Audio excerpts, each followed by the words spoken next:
అయితే మన ఆరా బాగున్నంత సేపు మన ముఖ కవలికలు బాగుంటాయి. మనం ఆరోగ్యంగా బాగుంటాం.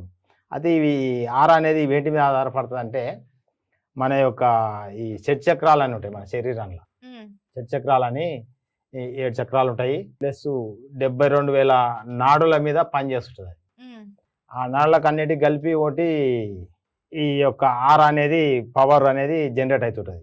ఓకే. అయితే మనం ఈ ఆరా తక్కువైపోతే ఏమైతదంటే, దానికి రిలేటెడ్ సమస్యలొస్తాయి మనిషికి. ఓకే. అయితే ఇది ఏమైతది, ఈ 7 చక్రాస్ గూడా ఎప్పుడూ ప్రతి మనిషికి కరెక్ట్ ఉండవు. ఓకే. ప్రతి ఒక్కరికి ఏదో ఒక లోపం ఉంటది ఆరల. అంటే 7 చక్రాస్‌ల ఒకటి బ్లాకేజ్ అయి ఉంటది ఎప్పుడు.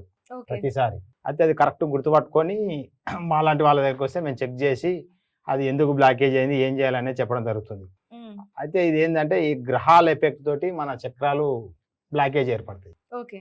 కొన్ని రోజులు ఒక గ్రహం ఎఫెక్ట్ ఉంటే, కొన్ని రోజులు ఇంకో గ్రహం ఎఫెక్ట్ ఉంటది. అట్లా మన చక్రాలు అన్‌బాలన్స్ అయితుంటాయి ఎప్పుడు.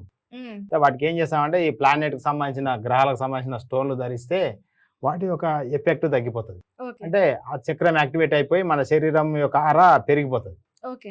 మామూలుగా నార్మల్ వ్యక్తికి ఒక 7 ఫీట్లు నుంచి 10 ఫీట్ల వరకు ఆరా ఉంటది. హ్మ్. బాగా నిత్యము పూజలు చేసి మంత్రోచ్చారణ చేసే వాళ్ళకు 15, 20 ఫీట్లు కూడా ఉంటది. ఓకే. 100 ఫీట్లు కూడా ఉంటది. మెడిటేషన్ చేసితే వాళ్ళకేమైతదంటే ఒక 100, 150 ఫీట్లు ఆరా పవర్ పెరిగిపోతది. ఓకే. వాళ్ళ పవర్‌లకు ఎలాంటి నెగెటివ్ ఎనర్జీ రాదు. హ్మ్.